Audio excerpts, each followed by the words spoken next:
10 seconds remaining. 5 seconds remaining.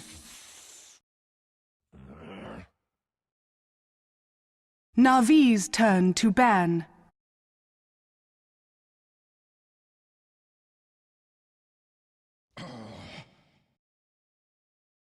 Alliance's turn to ban.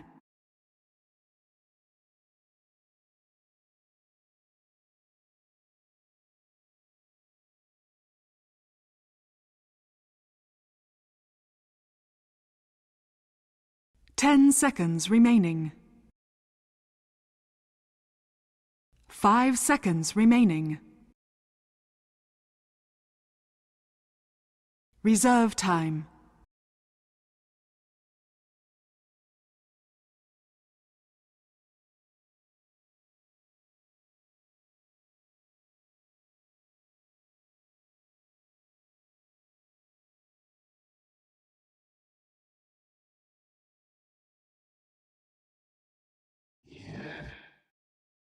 Spirit. Alliance's turn to pick.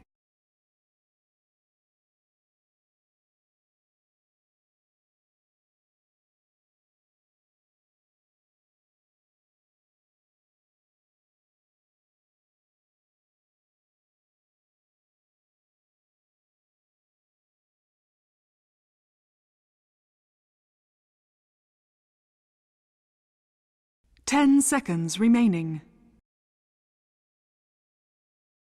5 seconds remaining.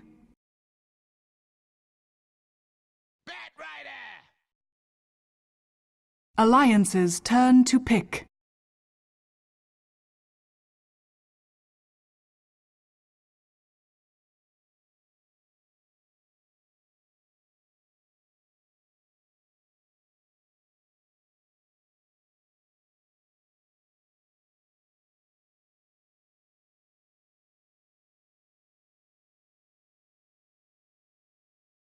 Ten seconds remaining.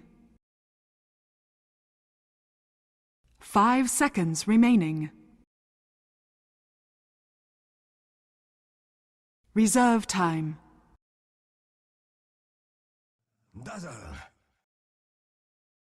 Navi's turn to pick.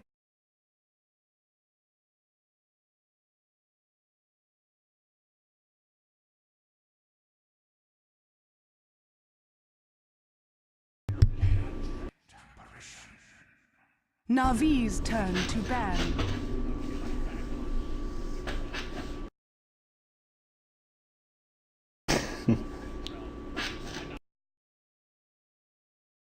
Yeah. 10 seconds remaining.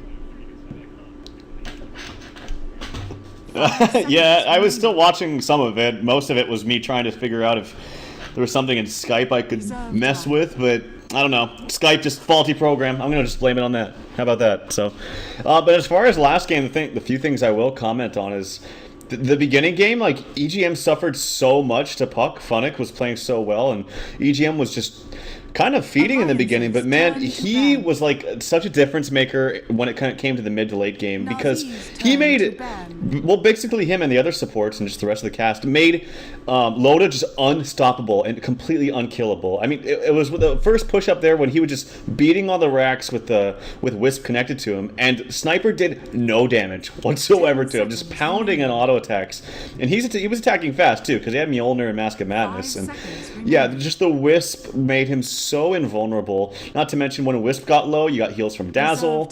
When other people got low, Dazzle was healing them, Wisp was tethering up with them, healing them as well. So it was just a really nice balanced lineup once they finally made it into the mid game, and then finally Loda just started crushing them with the amount of farm he had in the cast to support him. So nicely played.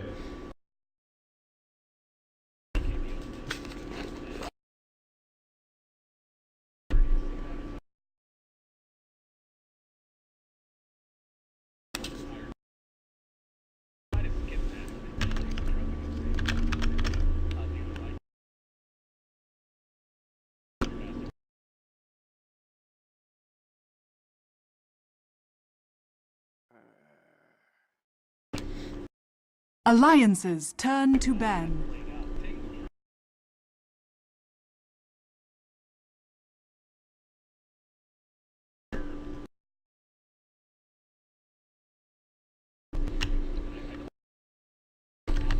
10 seconds remaining.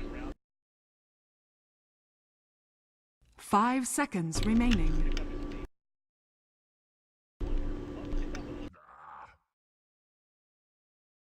Alliance's turn to pick.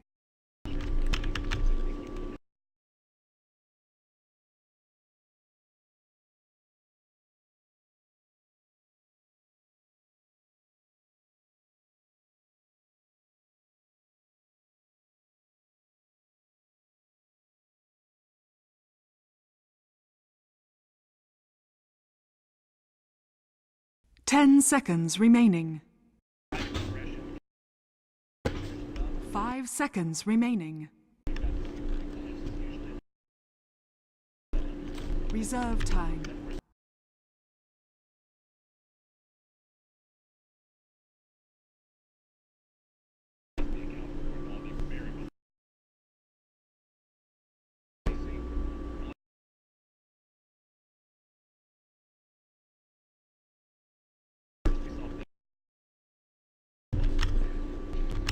Yeah, that's a really good point. I was going to say that too. They were both banned out by Alliance, and specifically the AA, because Navi really likes to run the AA, but then again, which team in this metagame does not? I mean, this hero is so dang good. It's pretty good against healers, against Dazzle. Obviously can't heal too much if you get an Ag Scepter up onto AA. The Grave can be effective, but to an extent. And then Ember, Ember needs no introduction in this metagame. This hero is just good all around. I see Navi more than not play him as a 1, though, with Havost. We also have seen Dendi play it, too, in mid. I think it just goes with, what Puppy decides is going to be a stronger 1 position, who he wants mid, that sort of thing.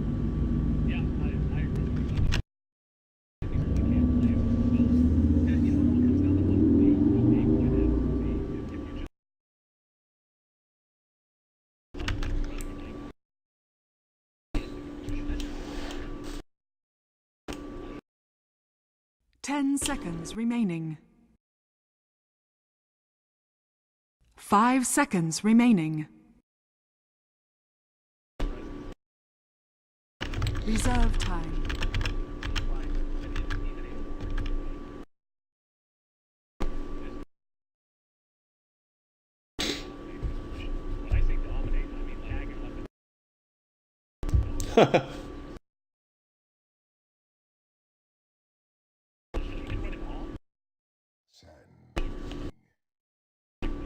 Alliance's turn to pick.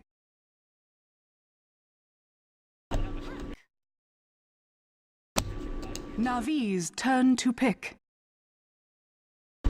Yeah, I just am a big fan of Sand King in general. The only problem with Sand King is if you don't have a good laner with him in the beginning, because then he starts to struggle. He's not very strong from like levels 1 till 3 or 4, and he needs boots really early on. Although we have seen some teams actually run him and just gone greedy with him level 1, where they'll just get boots up onto him and have the other support hero just buy all the support items. We've also seen this on heroes like Rasta. People will do that with Rasta a lot because they understand that with the boots they actually become a lot more effective, whereas without the boots they're kind of useless until they get the boots. So, but aside from that point, once Sand King gets past that hump of the early game and starts getting some, maybe mana boots or a very, very fast blink, some good levels, it's like one of the best supports in the entire game. It really is. Just the stun is so strong. I've talked about this a lot. Doom picked up here in the 4th position for Na'Vi. Reserve time. Navi's turn to ban.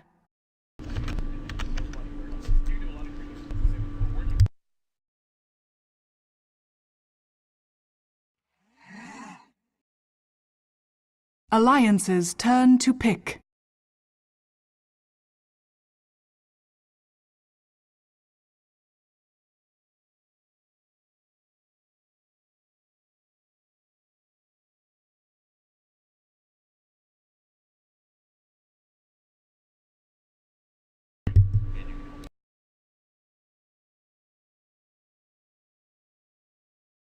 Ten seconds remaining. 5 seconds remaining. Reserve time.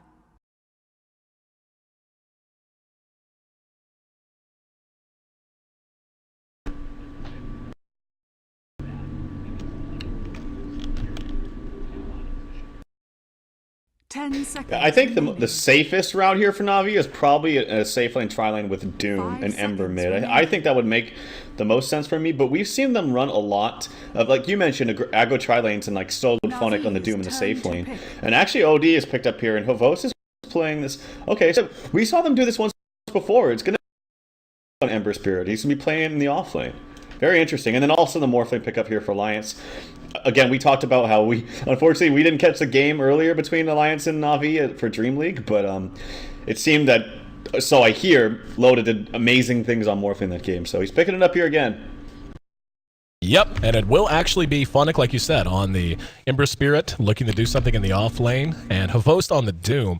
And that makes me wonder, I mean, when you look at how this is going to go, again, it seems fairly clear-cut who's going to be up against who. Maybe they try an aggressive tri-lane with a Doom. That is a little bit chancy, but, I mean, Bane, Dazzle, and Morphling, you can shove that around a little bit. I mean, Dazzle, it's so hard to call, really, because basically both sets of 3 heroes are extremely effective if you're perfect in your execution. It just comes down to how confident whichever team happens to be and what they're going to be able to do with it, and just as importantly, just how whatever goals they're going to want to try and accomplish early on. So I've really been enjoying, by the way, always a big fan of the fact that I have to flick on Dota TV from off to on to make sure it's on. Apparently I was off in Dota TV and had to correct it again. It was already set to on, but unfortunately this happened to us yesterday, actually. So sometimes you have it set on and it just decides, nope, you're not actually on, LOL JK. But such as it is, we do have Nahaz aboard for stats here in game number 2, and that's always nice to have him around, and hopefully he'll be able to stick with us. And yeah, I love that stat. I've actually read that before, that Na'Vi starting out 6-0 in the first few meetings of these squads, and then Alliance winning 4 of the last 5. Yeah, and as far as the lane assignments here, Na'Vi, again, they're trying the same exact thing that they tried last game, where they're sitting up here on the other side of the river and hiding behind trees looking for a first blood, but Alliance says, nope, we're not going to fall for that again, and they're just kind of setting up their lanes already, and it looks like Loda might be mid here for the Morphling. And I haven't looked at really the lanes as what they're going to do. S4 up top. He's got someone else's trees. He's holding on to Ake's tangos right now for the moment. But it looks like he might be up top with Dazzle for now. EGM, he's kind of just securing rune bottom. I've seen a lot of teams do this now, by the way. It makes it hard for casters and viewers to see what lanes they're going to do, but I've seen a lot of teams just scout out both runes. So they can maybe try to get one of those. But it looks like Na'Vi's going to get the haste rune top. Could be really good for them. And Puppy gets a nice D ward right off the bat. Bringing down the vision from Alliance. Kuro still sitting on top of that haste. Has yet to do anything with it. Probably trying to decide where he wants to go. EGM's actually stopping in mid to try and protect in case they try to do something a little aggressive with the haste. And yep, they're going to go right on in. Dendi with Puppy, and looked like Kuro was heading in that direction. He's still kind of darting back and forth, might still look to make something happen. We see this starting out as a duo lane for Puppy and Dendi. The Feeble already on to Dendi. Puppy was there with the chilling touch, and right beside him sits EGM on the Bane, and Kuro's actually going to go straight down, and this could be bad as Bulldog, oh, this is so smart. They noticed Bulldog took Napalm first, and they're going to go right on him, and a couple of right clicks. There's the Burrow Strike to follow it. Doesn't look like there was any interest in Phonic to try and make a kill happen there. Thought, you know, if he had Searing Chains that he did at level 1, they maybe could have done something aggressive there, but instead just opting to get the free damage and then fall right back into the laning pattern I'm sure they had decided on to begin with. Yeah, I didn't see the beginning of that. It must have been like 3 or 4 stacks of napalm onto Phonic, and that's probably why he didn't want to engage. But again, I didn't see, but that's just my guess. So unfortunately, we weren't able to capitalize on that haste rune, but nonetheless, it's going to be a dual lane versus dual lane here in mid, and it's kind of annoying on both sides. You have Enfeeble working against you, but even with Enfeeble, Na'Vi or Dendi's still hitting for like 50 damage, and he also has Chilling Touch if he needs it from Puppy. The very interesting thing is Havos is basically playing the off lane this game, as he's Doom up here, and he's only got 2 CS under his belt. And very interesting lanes by both sides, honestly. Yeah. Loda being left by himself now, as we see EGM is rotating over, has that 1 point into Enfeeble, so not going to be able to try and do anything surprising with Nightmare to try to set up a A little bit of aggression, but for right now, Havos is doing what he can. He's actually been caught by Poison Touch again, and we're going to have them attempt this. S4 is going to jaunt ahead. Right clicks are there. There was the Shadow Wave, and the Scorched Earth didn't buy him enough time. He came back out, ate a Tango, and First Blood ends up going to Alliance. So a very nice start for them, being able to slow Havos down. How Havos builds out is of particular interest to me as well. We can see Bulldog is trying to steal the jungle stacks, as is pretty standard on your bet. And already a rotation now from Puppey, making this a tri-lane again. Yeah, he unfortunately wasn't able to eat the tree fast enough and juke downwards. Sometimes you can get caught up where, like, if you click too far into the tree line before you eat the tree, it'll move your hero outwards, and unfortunately that's what happened for him. So nice first blood there for Alliance. And even though this is very untraditional, this kind of lane setup of a dual lane puck dazzle, it's working out to great effect, and it's really shutting down Havos. Not to mention, S4 is going to get such an early blink dagger that it's really going to help his team. The only problem here is that Loda is getting nothing in mid. Like, he's got 3 CS compared to a 10 and 8 Dendi. Now that's kind of to be expected, but he does have extra damage by morphing to the agility. The only thing is when you do that, you're also putting yourself more in harm's way if there's any kind of physical damage aggression or any kind of aggression from the mid lane. And obviously with Dendi hitting for 80 damage now with Enfeeble not on him, it's pretty difficult to get in range for last hits. Bulldog's doing a great job down here. We actually saw Havos kind of bork the Searing Chains there. Ended up getting nothing but creeps, and I think he was just a little late on using it. Loda's rotated up the top. We are seeing a lot of rotations, by the way, as Puppey's made his way up the top now to try and soak levels, as Havos has gone into the jungle, as mentioned, and is trying to play a little bit of catch-up. Dendi, as you said, in great shape, 17 and 12 on him right now compared to what Morphling was able to do, or as is much more the case, not accomplished there. S4 has come out. S4 will have an easier time of things here, and of course benefiting quite a bit from the early first blood. So, but right now, everything looking very stable. Puppey's going to make a very enticing target on this Ancient Apparition, though. He has to play super careful. Yeah, I think this was a necessary rotation because even though it's going to kind of hinder S4's farm, even he was free farming up top, I don't think you can afford to just have your morph be completely gimped for the first 10 minutes. He actually doesn't come back that well. He needs his early farm, and he needs to, not necessarily snowball, but he just can't do horribly, like absolutely horribly in the beginning. The only problem, though, like I said, is that this is going to hinder S4's farm a little bit. And Dendi, he's going to love an intelligence versus intelligence matchup because look at his damage. And also with the aura by him, he's hitting for 100 damage right now by himself. Puppey has made his way back to mid. And as you mentioned, Dendi not going to have any problem bullying S4 around. S4, though, I think is off to a good enough start. I mean, hell, he's got Tread's talisman up at 5 minutes in and some branches, so he's not in bad shape at all. Looks like Ake might be making his way over to lend a little bit of assistance. Dendi's sitting at about 3/4 health. Do have Bulldog into the jungle now. He has abandoned that bottom lane entirely, just not liking the aggressive potential that's there, and knowing that not only is Kuro there, but Puppey had gone missing, and you can find yourself in some very bad situations very quickly like that if you're not careful. But both teams just playing very defensive. We can actually see Na'Vi has all 5 now in the bottom right corner of the map, while Loda is left to free farm at top. So I think it's a good call, the fact that they're not trying to do anything to Loda here at the first 5 minutes. You know, he did start out slow, but he is going to make up a ton of ground now, having this lane totally to himself. I don't think there's any way that you can be aggressive. There comes dropped on S4. And here comes Ake, though. There's Kuro jumping in to try and disjoint this. S4's going to go for it. Will end up surviving because of the Shadow Wave. Cold feet onto Ake. And S4, Puppey's right there with him. Got off an auto attack. They need one more, but not going to find it. The grave expired. Dendi and S4 both make it away with less than 1/10 of their HP. Dendi maybe a little bit more than that, but not much. So early aggressive attempts to just look at the top. You can see how low everyone seems to be right now, especially on the side of Na'Vi. They don't have a full health bar between 3 heroes. So close on both sides, man. So freaking close. If he had one more extra Astral from Dendi, I think he would have easily got that kill onto S4. So, nonetheless, though, if you're looking at just last hits, I mean, Funnick is just owning right now. He's 37 and 21. Pretty much unmitigated free farm. Had a little bit of trouble at the very first wave, but now he's completely fine. And even though Loda, he's trailing behind, but he was, like I said, he had 3 CS in like 4 minutes, so at least he's now finally getting something. Bat gone to the jungle, had some stacks to work with, so I think this passive play, even though Funnick's getting complete free farm, is helping Alliance a little bit because of the first initial lane assignments with Morphling mid. As long as they can keep this, I think, a little bit passive, they'll be okay in the mid game. They just need time for Morphling to get online. Yep. A lot of this is going to come down, I think, to Havost and what he's able to do in these team fights once he does begin to come out. I expect this to be an early Blink Dagger game for him. They're really going to need it. They have good initiation, don't get me wrong. Ember Spirit is great if he can land a couple of Searing Chains. They're going to have the follow-up from Sand King.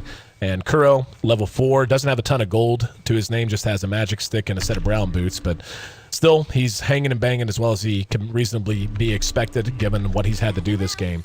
But there's going to be a coil on the day. Waning Rift is there. Here comes Kuro to disjoin it. They expected this. Bulldog trying to come in, does not have any kind of mobility item. There's going to be Funnick coming in as well, burning them down. And Havost coming out. They should be able to track down S4. He's going to be able to phase shift and jaunt away just in time. Now the return as Kuro burrow strikes on the Bulldog. Puppy's right there, and they do manage to trade 1 for 1. Sand King for the Bat. That's probably a win for Na'Vi, though, as the Bat certainly dire need of a mobility item. Blink Dagger now delayed a little bit longer, but they did manage to pull Funnick all the way into the action in mid. So, yeah, I mean, at the end of it, it's 2 to 1, and we can see it is still favoring Na'Vi just a bit. I actually think that was a pretty good win for Alliance, simply because that was 5 members of Na'Vi running there, and you had both Bane pulling up here, getting some experience in farm, and Loda just free farming. Now has a Midas now, so not a bad timing for him. Also, that was oh, what was I going to say? Oh, yeah, Funnick, when he came in, his Searing Chains unfortunately missed all of the heroes. There was 2 creeps and 3 heroes right in the same vicinity, and it hit the 2 creeps. If it hit any one of those heroes, it would have been a completely different story. So, kind of unlucky there. Oh, yeah, as Bulldog gets taken out here. Dendi making the rotation. Yeah, no way they can do much. Dendi came over. Ake maybe was expecting to come in and land a grave. Got there a little late, as you said. Dendi hitting his ult. But right now, it's the Dendi and Funnick show for the most part. Still feel like Havost is going to be a real key player once he continues to develop. He's getting close to, he's going to be level 6 as soon as he shows his face in lane again. And he's halfway to a Blink Dagger if he wants to get that before finishing his tier 2 boots. And I actually feel like that's going to be the right call. That way, with that, they can gank anyone. If you have Doom involved, you can gank the Puck reliably. You can gank the Morphling reliably. You're going to be able to shut down a Bat if you're able to jump him before he can go into Firefly. So, again, very key stuff. Going to be a very key component of what Na'Vi wants to accomplish. Going to be revolving around Havost just about as it always does. Blinks would certainly be effective. For some reason, I just feel like he's not going to get it. Like I in the back of my mind, he's either going to go, in my opinion, for like drums or ultra greedy and just get a Midas. But I don't know. Like I don't feel like he's going to get the blink. I'm feeling that sixth sense of mine. We'll see though. He could prove me wrong. It would still certainly be a fine item. Speaking of Midas, Dendi completes his in the meantime, and Kuro still sitting very low in terms of gold. Has 250 gold aside his brown boots, so if he wants a blink, he's gonna have to start getting some farm priorities soon. Morphling finds himself a DD, and we'll just head right back into farming. Taking a look at S4, he's got something on the way to him, or at least he should have. Nope, never mind. He just sitting on 250 gold, so would have assumed he had a bit more in his pocket than that, but Dendi showing back up. Kuro's basically just sitting here now and leeching experience, and I'm totally okay with that. The quicker they can get him to 6, the better off they're going to be. Yep, and I think the reason why Midas might not be a bad choice for Havost, and he is going to go for Midas. Yep, so good call. Yeah, he's going to go, and I think the reason why this is a good decision and could pay off is, one, you have Loda going for Midas, and this is kind of a 1 core. It's like a 1.5 core from Alliance.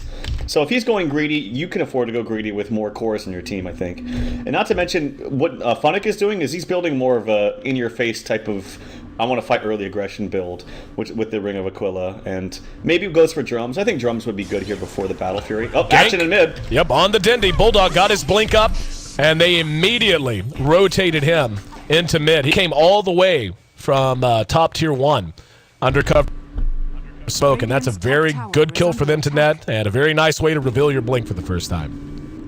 Yep, absolutely. It seems I've been seeing this a lot lately, where every single time a Bat Rider gets a blink, he's making good use of it the first time he shows it. So well played by Alliance and well played by Bulldog. It's like you said. I mean, you can assume that he's going to have it by a certain time based on the last time you saw him, because he can't stay hidden on the map forever.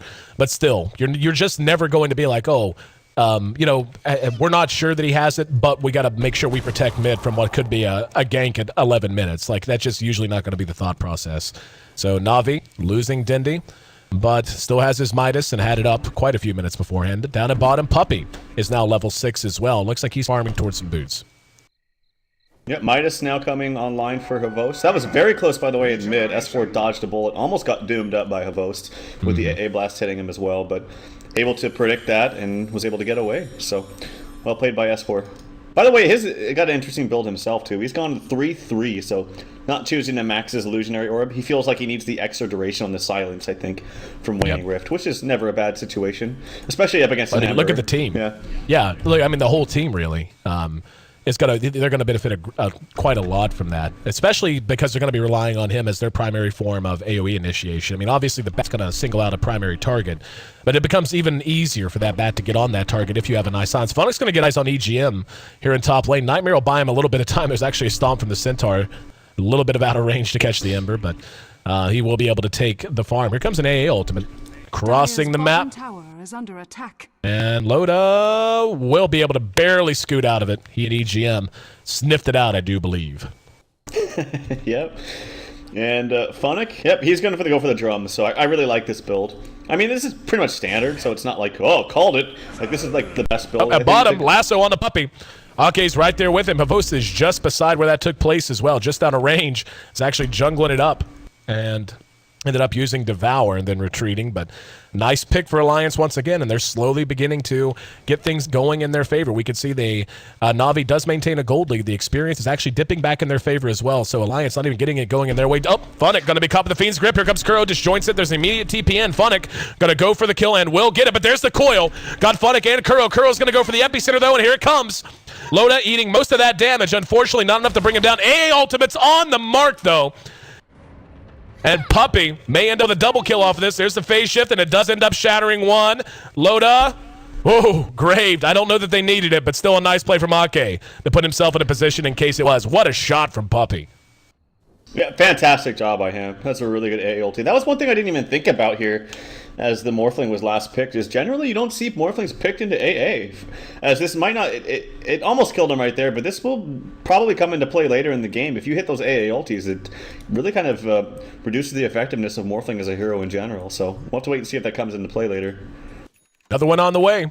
And Puppy's just playing the role of long-range artillery. That will barely miss Ake. Havost was running forward to try and maybe get the Doom off, and they did have Kuro to the south if they needed to try and catch as he retreated back, but not being shy about it at all. Funnick has shown his face once again, though, and Ake not liking the way this feels.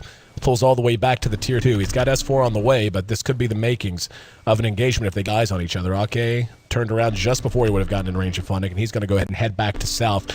Puppy, in the meantime, just continuing to do what he can. And, you know, just find what XP and gold he can. Oh, Ake, right into Funnick. And may grave himself just to try and buy time. There it is. He actually missed with the Searing Chains. And there will be no reaction, though. He's just going to end up dead. And the Bat illusion comes out to maybe try and scare him to death, but not even necessary. There's going to be a Nightmare on the Kuro. EGM will be caught with the Searing Chains that time, and here he comes right back out. Burrow Strike. Havost is behind him to suck up some assist gold, if nothing else. But Na'Vi getting the job done. They take the kill lead, 6-5, and just finding free ones out in the jungle. No, I don't know why EGM just didn't run away. There was no one else in range. Even if Morphling did pour it into the illusion, they just didn't have the damage or the means to kill anybody. So kind of an unfortunate death there from EGM. Maybe he just wasn't expecting the cooldowns of the bullets, the Searing Chains to come back up from Funnick and caught him off guard. So good counter kill, or sorry, good series of kills there for Na'Vi. Load up. Ice Blast coming bottom. He's pushing the tower. Ice Blast, as you mentioned, on the way. And Loda will be caught with it. He's down to about half health, and not going to deter him, though. Making the right guess that the majority of Na'Vi is elsewhere on the map, and he'll get a tower because of it. In the meantime, at top, S4 might get doomed and will. They're going to pursue him in. Here comes the TPN, and S4 doing what he can, just basically eating, buying time. But Ake, a free one, is Funnick wrapped around and comes back out very simply. They're going to have to pull back before they can pressure the tower, but Loda is doing what he can. His Midas is kicking in a bit. He's got up his ultimate orb, most likely on the way to a Lincoln Sphere. But at this stage in the game, no doubt about it, Na'Vi is really the tune setters. They have just made this entire top lane a killing field. Yeah, well, look at the net worth. I mean, it's Loda on top, no doubt, with the good farm rotation in the Midas, but then bam, bam, bam, you got 3 heroes from Na'Vi right there. Like, Yep. all pretty much the same net worth. And these are all strong cores, man. Like, Ember, OD, Doom. These aren't like pucks and, you know, quaps. And, like, these are meaty, beefy, strong late-game cores. That's very scary if you're Alliance. I like the decision of Avos after the Midas to go right to a mech, and that comes out at 17 minutes. Not the best time, but certainly not the worst. Another AA ultimate. Let fly, and it's going to go ahead and go all the way down the bottom. Nobody's going to be home unless Loda hangs around, yeah, and he's not going to. So Alliance pulling back for the moment. Bulldog has his Force Staff up to go with that Blink Dagger, and we really haven't seen a whole lot out of him so far.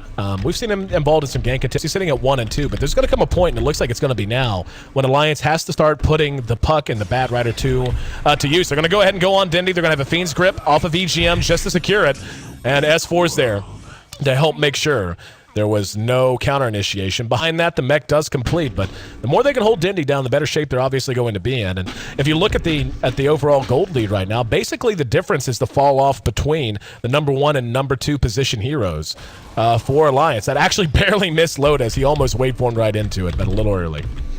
Yeah, now Alliance has some really nice ganking potential with Bulldog as he's trying to sniff out their Havos, but he should be fine, and he doesn't have Lasso. But this is why Bat is just so damn good, man. Like, he was nerfed a while back with the range of the... I think the most annoying thing is the range on the ultimate is kind of annoying to cast and catch on people. But nonetheless, you can still hit it, and it completely eliminates a hero right off the bat before a team fight even happens. So it gives your team the ability to fight 4v5 right from the get-go, which is always going to be a win, or at least more times than not. So in Bat, yeah, if they can continue to do this and get some pickoffs, well, that's really what they have to do, honestly, because this is like a tri-core lineup from Na'Vi, and they're all farming well. So even though they're getting pickoffs, they need much more, I feel.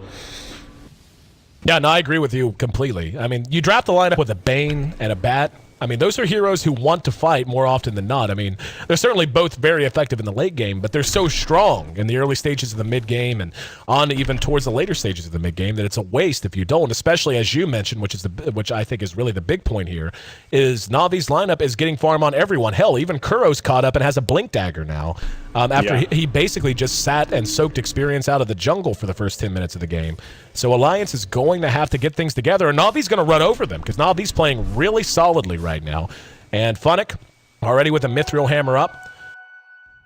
We'll see what he wants to turn that into eventually. But Havos is feeling very tanky, and he's going to have no problem just being at the front of these fights. There's an Enfeeble A ultimate shot behind the tower. EGM will be caught by it, and they're going to try to jump past it. There's a Nightmare and a Lasso going to end up grabbing Funnick. They do doom Admiral Bulldog behind the fight, though. We see action breaking out as well as Lotus coming back into the fight. There's the ultimate from the OD, and the cold feet do proc, so Loda trying to waveform to safety. The rest of the fight took place to the north, and it looks like it's gone all Na'Vi as they managed to track down Loda as well. And yeah, all of Na'Vi survives. Big 4 for none trade, and they're going to be able to push straight through to tier 2. And yeah, that I don't know that they can afford that again. Like, this is honestly feeling like one of those games where one more big loss fight, and this tri-core lineup is just going to completely leapfrog ahead of them to the point that they're never going to catch up. They'll just never have map control again. Yeah, it's like a tri-core lineup, and it's like arguably 2 of the better supports with farm in the entire game, with AA and SK having good... Oh, here comes an ulti from Kuroki, actually. AA blast on the way, off the mark, unfortunately. And a nice defensive sleep, not able to keep him alive. The Grave, unfortunately, wasn't able to get cast there from Ake. Some kind of disjointing weird things happening. It can be difficult. Back in. Didn't see if he had Lasso ready. Will be a Deso build on the Ember. Thought that might be the case. Was curious, though. Usually you'll see other items come out first. There's a Burrow from Kuro that'll help buy some time. Burrow from Kuro, that's clever. Bought time for Puppy to get away using the Urn Charge now. There's going to be an Imprison to try to disjoint things. Just heard a Lasso. That's going to be onto Kuro, who went to the high ground. They're going to end up losing EGM, and now Bulldog bit off more than he can chew as they try to chase him into the jungle. Urn Charge is there. A ultimate shot out in front. Didn't even need it. Funnick walks away with a double kill. They're losing way too much and getting nothing out of it. Maybe some space for Loda to farm, I guess, but still lacking his Lincolns even at this point. Overall net worth-wise, he's now fallen behind 2 of the cores from Na'Vi, and Dendi's right there with him. And honestly, S4's puck is very slow in his own item progression. He's just now level 11. This is just like Na'Vi may just run away with this in the next 10 minutes. Radiant's The top problem tower with, I is think, under Alliance's lineup here is that it is quite gank-based, and you have good initiations from bat, but outside of that, I actually don't think their team fight is even as good as Navi's. Even with Navi having a tri-core lineup, there's some top TPs coming out onto Loda. Astro coming out. Dendi does get the deny. Nicely played by him. Loda, he's running array. He should be fine. But yeah, and also the other problem is, okay, I don't think the team fight's necessarily as strong on Alliance as Navi's. And also to mention that if Morphling gets hit by an Ice Blast from AA, I feel like he's not going to be that effective. He's going to have to kind of play defensive from the get-go. And if he gets an Ags up onto AA, on Puppy, it's going to be a long time. What, 17 seconds of playing defensive in a fight? Hey, ulti there. Got Bulldog with it, and the Searing Chains caught him as well. Bulldog's in a lot of trouble. Has to back out of this fight. Puppy got caught by the coil, but it's irrelevant. Nightmare only buys so much time. Puppy manages to wait the coil out. Grave will buy EG a little time. Loda's going to come in to try to clean it up, but they're losing so much behind it, and Loda can't do anything. Chains lock him down. He will have to replicate away, but not very far. He only replicated 2 or 3 feet behind the tower, and honestly, that's what I was talking about. That might be Dire's bottom break your back moment. Loda did get the Lincolns up, but just look at this skyrocket. And there's no reason to believe Navi's ever going to let Alliance out of their base again. They're going to end up bringing down the tier 2 bottom. They have someone pushing tier 2 top. Already that's Dendi, so he's going to have a chance to bring that down. And yeah, more or less all the map control you need to allow a Morphling to really farm well in the mid game has just completely vanished, while Na'Vi maintains 4 of their outer tier towers standing. Yeah, this is what I talked about too as far as SK. If he gets past that hump in the beginning and starts to get good core items, I feel like this hero is just so good in team fights. Just multiple times where I've seen Kuroki get multiple double stuns throughout an entire team fight. And he didn't get his ulti off, unfortunately. He tried to stun and then ulti, but it got canceled. But that's not the important thing here. Like, if you need the damage, they don't really need the damage. They have tons of damage from all the other heroes. Right. And also wanted to say too that, like, I know that a lot of carry players, specifically like some of the Chinese ones, like Burning, for example, get a lot of credit for, you know, just out farming and farming massively, and it's so crazy how much they farm. But honestly, no one has impressed me more with their farming capabilities than Havos. Like, oh, for sure, this man. guy farms so freaking fast, man. Like, in every game I watch him, in any scenario, this game he was off lane Doom, died, gave up, I don't know if it was first blood, but he died, then had to rotate the jungles. Jungle Doom is not exactly the fastest farming jungle in the world. And look at his freaking items, man. He's top net worth. Alliance anticipating a Roche attempt. Na'Vi, though, not feeling confident enough to do so. They do have the Ember Spirit rip in there, but yeah, Bulldog getting Roche's attention, bringing him over. He will be able to go ahead and back out, but definitely feel like this is 100% Na'Vi's game. Na'Vi led in game 1, don't get me wrong, but you just knew based on what Alliance had drafted, they had ways to avoid fights, ways to force retreats that would not strategically benefit Na'Vi. This time around, hell, there's a Scepter up right now on Kuro. That's how far ahead he is. He's not only going to be tanky, he's going to have a lot more damage, and you factor that in with an AA Ice Blast, and it's just huge. And in the meantime, I mean, Loda's not slouching per se. He's just now behind all 3 cores of Na'Vi. And like you said, Havos is just doing what Havos does, which is farming everywhere all the time, it seems like. And Scythe of Ice now done on Dendi, and that might be just about it. I mean, what do you do? Like, there's so many ways for them to account for you if you're the Morphling. Yeah, not to mention that even if, like, okay, even if Na'Vi are completely on the defensive, which we've seen them in some team fights, they have so many capabilities. Like, they have the Bolus to keep people down. They have the defensive Astral. They have Mech. They have multiple Burrow Strikes from Kuroki if they need it to just kind of stop the aggression. That's just if they're on the defensive. But as far as aggressive, as there is a nice Roshan here, pick from Alliance, so that's a good little win for them, but they're going to definitely need much more than that. But on the offensive, I mean, just look at all the damage they have. Like, OD's going to go crazy. They have AA Blast coming out. He's almost got his Ags. The rest of the heroes just kind of speak for themselves, too. It's just very, very dire situation that Alliance are in. Top tower has fallen. I just circled on the map. If you saw it come up in white, this is what I was talking about is, I mean, basically all of the safe territory that the Morph has to farm, he has to, if Alliance wants to farm at this point, they have to go down here. And basically to put them in a situation where if they get caught, they're just borked. And they have to always come back if Na'Vi decides to push. I mean, the efficiency of this is so low. And there's going to be an Ice Blast that actually catches S4 as well. And S4 has to go all the way home, just in case there is any reprisal. But Na'Vi pushing into the tier 3, so now they're going to have to send everyone home. Maybe they'll wait and send Loda a little bit later. But yeah, they're split pushing 2 lanes, and these tier 3s are already being whittled down. And yeah, they're going to leave Loda there to split push on his own. But, you know, Na'Vi has towers to spare right now. They have the opportunity to just rush the high ground and go for it. And yep, they're going to mech right after the weave. There we go. There's going to be the Searing Chains got 2. That got Bulldog and EGM right beside each other. We actually see a Brain Sap just to give EGM some more health. Loda does manage to bring down a tower, but Na'Vi sold out. And what a great strike. OD ult to finish. What do you do? Na'Vi is just wrecking Alliance here in Game 2. Phonic is so far ahead. The amount of damage output he has with the Chrysalis and the Deso. And yeah, anytime they group up at all, this happens. Except when they group up, it happens to 3 at once instead of just 1. And I don't think Na'Vi has to leave the tier 3 at this point. I think they can just slowly collapse on every tier 3 remaining. And this just feels like a better draft and certainly better execution out of Na'Vi. And there you go. GG. We're going to Game 3, my friend. Yeah, very well played by Na'Vi. I mean, this lineup suited them very well. I've seen them do this multiple times as Funnet gets the holy shit spree once again. And I actually like his build too about not going for the Battle Fury. I think this Deso also just created much more damage for everyone else that was hitting targets. And well played from Na'Vi.